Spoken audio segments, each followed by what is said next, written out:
Hello friends, स्वागत है आप सभी का हमारे इस यूट्यूब चैनल मेजर टारगेट पर। तो फ्रेंड्स, आज हम लोग लेके आए क्लास 10 एग्जाम दे रहे हैं। इसके लिए यानी कि 8 मार्च को जो आप लोग का समाज विज्ञान का एग्जाम होगा ना, उसमें हम लोग मोस्ट वीवीआई वायरल क्वेश्चंस को देखेंगे। इस जो आपके लिए 8 मार्च के लिए ये स्पेशल वीडियो, इसमें हम लोग 50 मोस्ट वीवीआई ऑब्जेक्टिव क्वेश्चंस को देखने वाले हैं। और ये 50 ऑब्जेक्टिव क्वेश्चंस को देख लेते हैं ना, तो इस वीडियो से आप लोग को 15 नंबर जो है पक्का आने वाला है। इसीलिए इसको संपूर्ण जरूर देखिएगा। अगर आपको 15 नंबर इस वीडियो से मिलने वाला है ना, तो इस वीडियो को थोड़ा भी स्किप नहीं कीजिएगा, क्योंकि यहाँ पे हम लोग 50 में से 15 नंबर आप लोग को 100% आपकी मैट्रिक बोर्ड परीक्षा में 8 मार्च को देखने को मिलेगा। तो फ्रेंड्स, जल्दी से वीडियो को लाइक कर दीजिए। उससे पहले हमारे चैनल पर नए हैं ना, तो प्लीज चैनल को सब्सक्राइब करके बेल आइकन को प्रेस करके जो है ना ऑल पर जरूर सेलेक्ट कर लेना है। तो देखते हैं आप पे आज का फर्स्ट प्रश्न है। तो फ्रेंड्स, देखिए यहाँ पे आज का फर्स्ट प्रश्न क्या कर रहा है कि काफी महत्वपूर्ण है कि वैश्वीकरण से एक देश दूसरे देश से हुई है। तो दोस्तों, ये मोस्ट वीवीआई ऑब्जेक्टिव प्रश्न है। तो वैश्वीकरण से एक देश दूसरे देश से जो है ना दूर हुई है, यानी कि जो है ना यहाँ पे हमारा ऑप्शन नंबर बी जो है ना बिल्कुल सही उत्तर हो जाएगा। काफी महत्वपूर्ण प्रश्न है ये, और ये प्रश्न 100% आपकी मैट्रिक बोर्ड परीक्षा यानी कि 8 मार्च को पूछा जाएगा। अब आइए फ्रेंड्स, देखते हैं यहाँ पे नेक्स्ट प्रश्न काफी महत्वपूर्ण है कि कौन बीमारू राज्य नहीं है। तो दोस्तों, ये भी प्रश्न मोस्ट इंपोर्टेंट है। तो यहाँ पे जो है ना बिहार, मध्य प्रदेश और ये उड़ीसा, ये तीनों जो है ना, ये तीनों राज्य क्या बीमारू राज्य है। लेकिन ये कर्नाटक राज्य का ऐसा राज्य है जो बीमारू राज्य नहीं, यानी कि यहाँ पे हमारा ऑप्शन नंबर सी जो है ना बिल्कुल सही उत्तर हो जाएगा। अब चले फ्रेंड्स, अगला प्रश्न को देखते हैं। काफी मोस्ट इंपोर्टेंट सारा का सारा प्रश्न है। देखिए यहाँ पे क्या करा है कि सिखों के 10वें गुरु श्री गोविंद सिंह का जन्म बिहार के किस नगर में हुआ था। तो जो है ना कहाँ पे हुआ था, पटना नगर में हुआ था, यानी कि जो है ना यहाँ पे हमारा ऑप्शन नंबर सी जो है बिल्कुल सही उत्तर हो जाएगा। अब चले फ्रेंड्स, अगला प्रश्न देखते हैं। एक एक प्रश्न को अच्छी तरह से याद करते हुए चले। प्लीज जो क्वेश्चन आपको याद नहीं था उसको जल्दी से कॉपी में नोट कर लीजिए और उसको जल्दी से याद कर लीजिए। और आप लोग ईमानदारी से बताना कि 50 प्रश्न में से आप लोग को कितना प्रश्न जो है ना पहले से याद था। देखिए यहाँ पे नेक्स्ट प्रश्न क्या करा है कि भारतीय रिजर्व बैंक का स्थापना कब हुआ था। तो दोस्तों, ये प्रश्न मोस्ट इंपोर्टेंट है। तो कब हुआ था, 1 अप्रैल 1935 ईस्वी में हुआ था, यानी कि जो है ना यहाँ पे हमारा ऑप्शन नंबर सी जो है बिल्कुल से उत्तर हो जाएगा। काफी महत्वपूर्ण प्रश्न इसमें हम लोग देखने वाले हैं।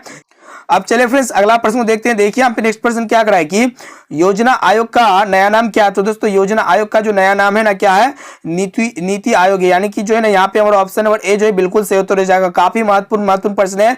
एक क्वेश्चन को जो है ना अच्छी तरह से याद कर लीजिए, तभी जो है ना आप लोग को यहाँ से आप लोग को 15 नंबर जो है ना पक्का आने वाला है। देखिए यहाँ पे क्या करा है कि भारतीय जनता पार्टी का स्थापना कब हुई थी। तो दोस्तों, ये प्रश्न बहुत इंपॉर्टेंट है और 100% आएगा। तो यहाँ पे भारतीय जनता पार्टी का जो स्थापना हुआ था कब हुआ था, 1980 ईस्वी में हुआ था, यानी कि जो है ना यहाँ पे हमारा ऑप्शन नंबर बी जो है बिल्कुल सही उत्तर हो जाएगा। अब चले फ्रेंड्स, अगला प्रश्न को देखते हैं। देखिए यहाँ पे क्या कर रहा है कि सामाजिक विभाजन का आधार नहीं है। तो दोस्तों, सामाजिक विभाजन का आधार कौन नहीं है, यानी कि मानवता जो है ना सामाजिक विभाजन का आधार नहीं है, यानी कि यहाँ पे हमारा ऑप्शन नंबर सी जो है ना बिल्कुल सही उत्तर हो जाएगा। अब चले फ्रेंड्स, अगला प्रश्न देखते हैं। काफी महत्वपूर्ण प्रश्न, एक प्रश्न को अच्छी तरह से याद कर लीजिएगा। देखिए यहाँ पे कि पंचायती राज की शुरुआत किस राज्य से हुई थी। तो दोस्तों, ये पंचायती राज की शुरुआत जो हुई थी ना, कहां से हुई थी, राजस्थान राज्य से हुई थी, यानी कि जो है ना यहाँ पे हमारा ऑप्शन नंबर सी जो है ना बिल्कुल सही उत्तर हो जाएगा। अब चले फ्रेंड्स, देखिए यहाँ पे नेक्स्ट प्रश्न क्या करें कि अप्रैल थीसिस किसने तैयार किया था। तो दोस्तों, ये अप्रैल थीसिस जो तैयार किए थे ना, किसने तैयार किए थे, लेनिन ने तैयार किए थे, यानी कि जो है ना यहाँ पे हमारा ऑप्शन नंबर ए जो है बिल्कुल सही उत्तर हो जाएगा। और इसमें हम लोग टोटल जो है ना 50 ऑब्जेक्टिव प्रश्न को देखने वाले हैं, जिनमें से आप लोग को जो है ना मैट्रिक बोर्ड परीक्षा 8 मार्च को जो है ना 100% 15 ऑब्जेक्टिव प्रश्न यही से आएगा ही आएगा। ये मेरा गारंटी है, 15 ऑब्जेक्टिव प्रश्न 100% लड़ेगा ही। अब चलिए फ्रेंड्स, अगला प्रश्न को देख लेते हैं। देखिए यहाँ पे क्या करा है कि जोल्वेराइन एक संस्था थी। तो दोस्तों, एक जोल्वेराइन जो संस्था थी ना, किसके लिए थी, व्यापारियों के लिए थी, यानी कि जो है ना यहाँ पे और ऑप्शन नंबर बी जो है ना बिल्कुल सही उत्तर हो जाएगा। अब चले फ्रेंड्स, अगला प्रश्न को देखते हैं। देखिए यहाँ पे क्या करा है कि सोपानी कृषि किस राज्य में होता है। तो दोस्तों, सोपानी कृषि जो है ना उत्तराखंड राज्य में होता है, यानी कि जो है ना यहाँ पे हमारा ऑप्शन नंबर डी जो है बिल्कुल सही उत्तर हो जाएगा। काफी महत्वपूर्ण प्रश्न है और ये भी प्रश्न जो है ना 100% आपकी मैट्रिक बोर्ड परीक्षा में पूछा जाएगा। अब चलिए फ्रेंड्स, अगला प्रश्न को देखते हैं। देखिए यहाँ पे क्या करा है कि विश्व उपभोक्ता अधिकार दिवस किस दिन मनाया जाता है। तो दोस्तों, विश्व उपभोक्ता अधिकार दिवस जो मनाया जाता है ना 15 मार्च को मनाया जाता है, यानी कि जो है ना यहाँ पे हमारा ऑप्शन नंबर बी जो है बिल्कुल सही उत्तर हो जाएगा। अब चले फ्रेंड्स, अगला प्रश्न को देखते हैं। देखिए यहाँ पे काफी महत्वपूर्ण प्रश्न को देख रहे हैं। प्लीज वीडियो को संपूर्ण शुरू से लेकर आखिरी तक देख लेते ना, तो यहाँ से आप लोग को 15 नंबर पक्का आने वाला है। देखिए यहाँ पे क्या करा है कि आर्थिक विकास का तीसरा क्षेत्र क्या है। तो दोस्तों, आर्थिक विकास का जो तीसरा क्षेत्र होता है ना, सेवा क्षेत्र होता है, यानी कि जो यहाँ पे हमारा ऑप्शन नंबर सी जो है ना बिल्कुल सही उत्तर हो जाएगा।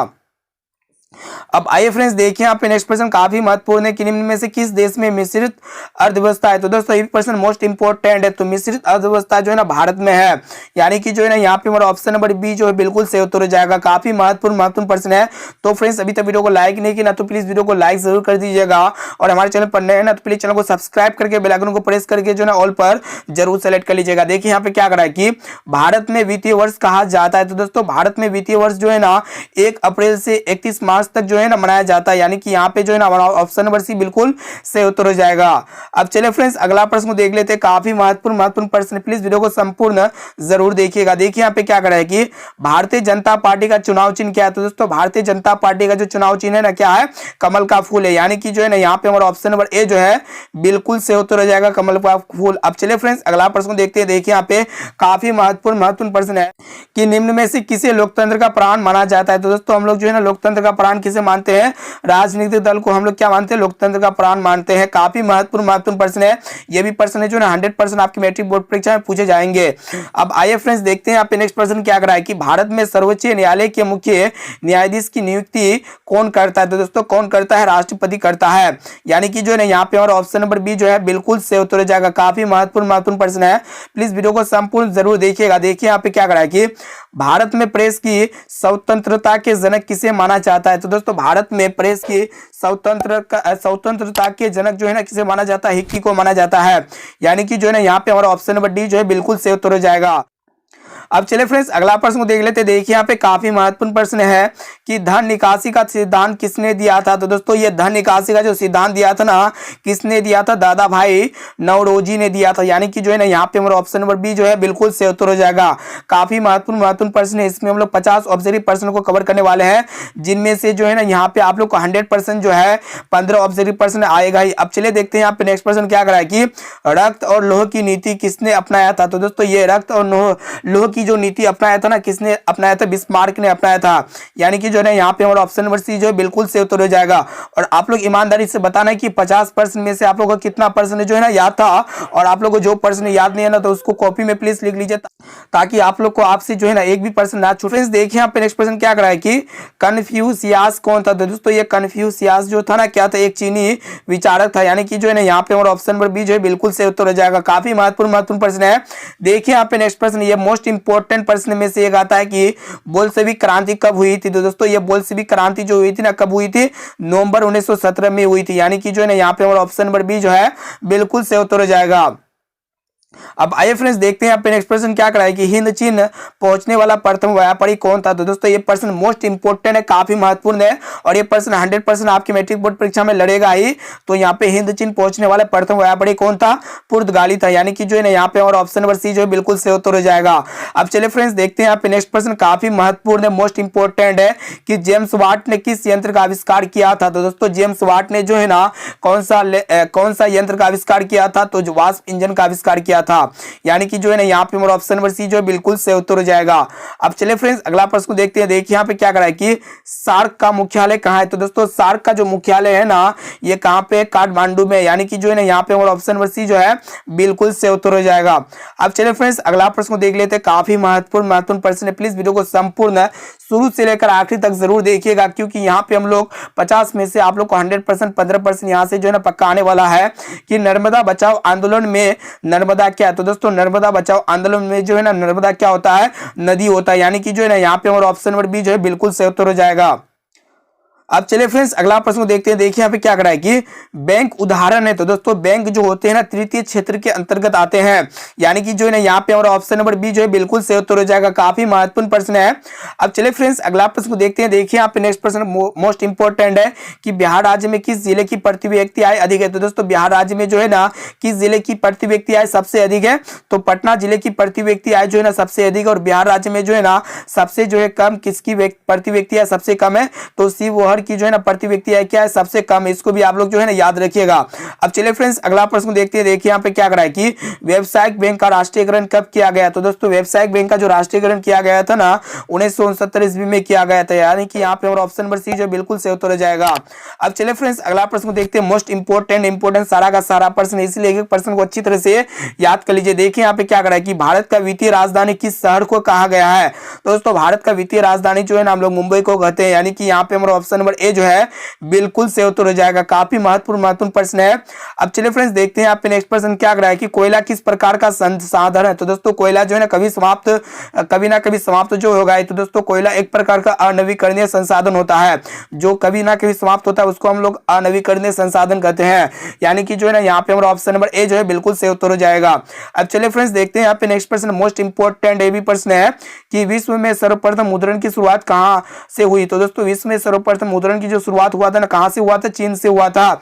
यानी कि जो है ना यहाँ पे हमारा ऑप्शन नंबर बी जो है बिल्कुल से उत्तर हो जाएगा, चीन। अब आइए फ्रेंड्स देखते हैं यहाँ पे नेक्स्ट प्रश्न। ये प्रश्न मोस्ट इंपोर्टेंट है कि सुनामी आने का प्रमुख कारण क्या है। तो दोस्तों सुनामी आने का मेन और प्रमुख कारण क्या होता है, समुद्र में भूकंप का आना। यानी कि जो है ना यहाँ पे हमारा ऑप्शन नंबर बी जो है बिल्कुल से उत्तर हो जाएगा, मोस्ट इंपोर्टेंट प्रश्न है। अब चलिए फ्रेंड्स अगला प्रश्न को देखते हैं। देखिए यहाँ पे क्या करा है कि निम्न में से कौन उपभोक्ता उद्योग है। तो दोस्तों उपभोक्ता उद्योग कौन होता है, तो चीनी उद्योग जो होता है ना उपभोक्ता उद्योग होता है। यानी कि जो है ना यहाँ पे हमारा ऑप्शन नंबर सी जो है बिल्कुल से उत्तर हो जाएगा। तो फ्रेंड्स यहाँ पे हम लोग 50 मोस्ट इंपोर्टेंट ऑब्जर्वेटिव क्वेश्चंस को कवर कर रहे हैं, जिनमें से आप लोग को 100% 8 मार्च की परीक्षा में जो है ना 15% जो है ना 15% 100% आएगा ही। इसलिए वीडियो को संपूर्ण शुरू से लेकर आखिरी तक जरूर देखिएगा। अब चलिए फ्रेंड्स अगला प्रश्न को देखते हैं। देखिए यहाँ पे क्या करा है कि नेक्स्ट प्रश्न देखिएगा कि किस स्थलीय मार्ग से एशिया और यूरोप का व्यापार होता है। तो दोस्तों ये जो है ना किस स्थलीय मार्ग से एशिया और यूरोप का व्यापार होता है, तो रेशम मार्ग से होता है। यानी कि यहाँ पे हमारा ऑप्शन नंबर बी जो है ना बिल्कुल से उत्तर हो जाएगा, रेशम मार्ग। अब चलिए फ्रेंड्स अगला प्रश्न को देख लेते हैं। देखिए यहाँ पे क्या करा है कि कांवड़ झील किस जिले में स्थित है। तो दोस्तों ये प्रश्न मोस्ट इंपोर्टेंट है और ये प्रश्न जो है ना 100% आएगा ही। तो कांवड़ झील जो है ना किस जिले में स्थित है, तो बेगूसराय जिले में जो है ना कांवड़ झील स्थित है। यानी कि जो है ना यहाँ पे हमारा ऑप्शन नंबर डी जो है बिल्कुल से उत्तर हो जाएगा। अब आइए फ्रेंड्स देखते हैं यहाँ पे नेक्स्ट प्रश्न काफी महत्वपूर्ण है कि जिस देश की राष्ट्रीय अधिक होता है उसे क्या कहते हैं। तो दोस्तों जिस भी देश की राष्ट्रीय अधिक होता है उसको हम लोग क्या कहते हैं, विकसित कहते हैं। यानी कि जो है ना यहाँ पे हमारा ऑप्शन नंबर बी जो है बिल्कुल से उत्तर हो जाएगा। अब चलिए फ्रेंड्स अगला प्रश्न को देखते हैं। ये प्रश्न मोस्ट इंपोर्टेंट है कि सुनामी किस स्थान पर आता है। तो दोस्तों सुनामी जो होता है ना किस स्थान पर आता है, समुद्र में आता है। यानी कि जो है ना यहाँ पे हमारा ऑप्शन नंबर सी जो बिल्कुल से उत्तर हो जाएगा। काफी महत्वपूर्ण प्रश्न है। देखिए यहाँ पे नेक्स्ट प्रश्न क्या करा है कि भारत का नारियल प्रदेश किसे कहा जाता है। तो दोस्तों भारत का नारियल प्रदेश जो है ना हम लोग केरल को कहते हैं। यानी कि जो है ना यहाँ पे हमारा ऑप्शन नंबर ए जो है बिल्कुल से उत्तर हो जाएगा। काफी महत्वपूर्ण प्रश्न है। देखिए यहाँ पे क्या करा है कि नरोत्तम सिन्हा कहाँ के शासक थे। तो दोस्तों ये भी प्रश्न मोस्ट इंपोर्टेंट है और ये प्रश्न 100% आपकी मैट्रिक बोर्ड परीक्षा में पूछे जाएंगे। तो नरोत्तम सिन्हा जो है ना कहाँ के शासक थे, तो यहाँ पे ऑप्शन ए में दिया हुआ है वियतनाम या फिर लाओस या फिर काम्बोडिया या फिर थाईलैंड। तो दोस्तों ये जो है ना शासक कहाँ के थे, काम्बोडिया के शासक थे। यानी कि जो है ना यहाँ पे हमारा ऑप्शन नंबर सी जो है बिल्कुल से उत्तर हो जाएगा। अब चलिए फ्रेंड्स अगला प्रश्न को देख लेते हैं। देखिए यहाँ पे नेक्स्ट प्रश्न क्या करा है कि यहाँ पे जो है ना हो ची मिन्ह का शाब्दिक अर्थ क्या है। तो दोस्तों हो ची मिन्ह का जो शाब्दिक अर्थ होता है ना वो क्या होता है, यहाँ पे पथ प्रदर्शक होता है। यानी कि जो है ना यहाँ पे हमारा ऑप्शन नंबर बी जो है बिल्कुल से उत्तर हो जाएगा। अब चलिए फ्रेंड्स अगला प्रश्न को देख लेते हैं। देखिए यहाँ पे क्या करा है कि फॉरवर्ड ब्लॉक की स्थापना किसने की। तो दोस्तों ये फॉरवर्ड ब्लॉक की जो स्थापना किया था ना सुभाष चंद्र बोस ने किया था। यानी कि जो है ना यहाँ पे हमारा ऑप्शन नंबर बी जो है बिल्कुल से उत्तर हो जाएगा। अब चलिए फ्रेंड्स अगला प्रश्न को देखते हैं। देखिए यहाँ पे क्या करा है कि 3 कटिया प्रणाली किस पर लागू होता था। तो दोस्तों ये 3 कटिया प्रणाली जो है ना किसानों पर लागू होता था। यानी कि यहाँ पे हमारा ऑप्शन नंबर डी जो है बिल्कुल से उत्तर हो जाएगा। इसमें हम लोग टोटल जो है ना 50 objective most important objective questions को कवर कर रहे हैं। इसमें जो है ना 50 में से 100% जो है ना 15 ऑब्जेक्टिव प्रश्न आपकी मैट्रिक बोर्ड परीक्षा में देखने को मिलेगा, इसीलिए इसको संपूर्ण जरूर देखिएगा। देखिए यहाँ पे क्या करा है कि चिपको आंदोलन निम्न में से किससे संबंधित है। तो दोस्तों ये चिपको आंदोलन जो संबंधित होता है ना किससे होता है, पेड़ बचाने से होता है। यानी कि जो है ना यहाँ पे ऑप्शन नंबर ए जो है बिल्कुल से उत्तर हो जाएगा। अब चलिए फ्रेंड्स अगला प्रश्न को देखते हैं। देखिए यहाँ पे क्या करा है कि निम्न में से किस देश में एक दलीय व्यवस्था है। तो दोस्तों यहाँ पे आपसे को बतलाना है कि किस देश में जो है ना एक दलीय व्यवस्था है। तो दोस्तों ब्रिटेन में क्या होता है, एक दलीय व्यवस्था होता है। यहाँ पे जो है ना हमारा ऑप्शन नंबर बी जो है बिल्कुल से उत्तर हो जाएगा। अब चलिए फ्रेंड्स अगला प्रश्न को देखते हैं। देखिए यहाँ पे क्या करा है कि लोकतंत्र में फैसले लिए जाते हैं। तो दोस्तों लोकतंत्र में जो फैसले लिए जाते हैं ना देर से फैसले लिए जाते हैं। यहाँ पे हमारा ऑप्शन नंबर बी जो है ना बिल्कुल से उत्तर हो जाएगा। काफी महत्वपूर्ण प्रश्न है। अब चलिए फ्रेंड्स देखते हैं यहाँ पे नेक्स्ट प्रश्न मोस्ट इंपोर्टेंट ये भी प्रश्न है कि भारत में किस प्रकार के लोकतंत्र की व्यवस्था है। तो दोस्तों भारत में जो है ना अब प्रत्येक जो है ना लोकतंत्र की व्यवस्था है। यानी कि यहाँ पे हमारा ऑप्शन नंबर बी जो है ना बिल्कुल से उत्तर हो जाएगा। अब चलिए फ्रेंड्स अगला प्रश्न को देखते हैं। काफी महत्वपूर्ण प्रश्न है। देखिए यहाँ पे एक प्रश्न को अच्छी तरह से याद कर लीजिएगा कि नरेगा के अंतर्गत ग्रामीण मजदूरों को साल में कम से कम कितने दिनों के लिए रोजगार देने की व्यवस्था है। तो दोस्तों 100 दिनों के लिए जो है ना रोजगार देने की व्यवस्था है। यानी कि यहाँ पे हमारा ऑप्शन नंबर ए जो है ना बिल्कुल से उत्तर हो जाएगा। अब चले फ्रेंड्स देखते हैं आपके नेक्स्ट प्रश्न काफी महत्वपूर्ण है कि भारत में वोट देने का न्यूनतम उम्र क्या है। तो दोस्तों भारत में वोट देने का जो सबसे कम उम्र होता है ना 20 वर्ष होता है, यानी कि जो है ना यहाँ पे हमारा ऑप्शन नंबर सी जो है बिल्कुल सही उत्तर हो जाएगा। तो फ्रेंड्स इसमें जो है ना हम लोग 50 ऑब्जेक्टिव क्वेश्चंस को कवर किया और 50 में से आप लोग को 100% पक्का जो है ना 8 मार्च के परीक्षा में 15 ऑब्जेक्टिव प्रश्न 100% लड़ेगा ही, और इसलिए इस वीडियो को संपूर्ण जरूर देखिएगा, शुरू से लेकर आखिरी तक सारा का सारा प्रश्न याद कर लीजिए। इससे पहले पार्ट 1 वीडियो को नहीं देखे ना, प्लीज इसी वीडियो के डिस्क्रिप्शन बॉक्स में जो ना आप लोग को पहला वीडियो का लिंक मिल जाएगा, वहां पे हम लोग जो है ना 50 ऑब्जेक्टिव क्वेश्चन इसमें भी कवर किए हैं, उसमें भी कवर किए हैं, उसमें से जो है ना आप लोग को वहां से भी 15 से 20 नंबर पक्का आएगा। इसलिए जितने भी हम लोग जो है ना 6 बजे मॉर्निंग टाइम में लाइव क्लास होता है, यानी कि लाइव प्रीमियर होता है, सभी क्वेश्चंस को अच्छी तरह से याद कर लीजिएगा और लास्ट में बता दीजिए कि यहाँ पे 50% में से आप लोग का कितना परसेंट 100% आप लोग को याद था। ये ईमानदारी से आप लोग बताइएगा कि ये 50% में से आप लोग को जो है ना कितना परसेंट जो है याद था, और ये एक एक क्वेश्चन को याद कर लीजिए। अगर आपको जो क्वेश्चन याद नहीं है तो उस क्वेश्चन को अच्छी तरह से आप लोग याद कर लीजिए, ताकि आप लोग को जो है ना 8 मार्च की परीक्षा में जो है ना आप लोग को एक भी प्रश्न ना छूट सके। तो दोस्तों इस वीडियो को अपने दोस्तों में जरूर शेयर कीजिए, जितना भी आपका व्हाट्सएप फेसबुक ग्रुप है ना, सारे ग्रुप में इस वीडियो को चारों तरफ फैला दीजिए, ताकि जो है ना आपके फ्रेंड्स के जो है ना एक भी मार्क्स छूट ना सके। तो दोस्तों फिर मिलते हैं जल्दी अगले वीडियो पे। तो फ्रेंड्स अभी तक वीडियो को लाइक नहीं किया ना तो प्लीज वीडियो को लाइक जरूर कर दीजिए। उससे पहले हमारे चैनल पर नए हैं ना तो प्लीज चैनल को सब्सक्राइब करके बेल आइकन को प्रेस करके जो है ना ऑल पर जरूर सेलेक्ट कर लीजिएगा।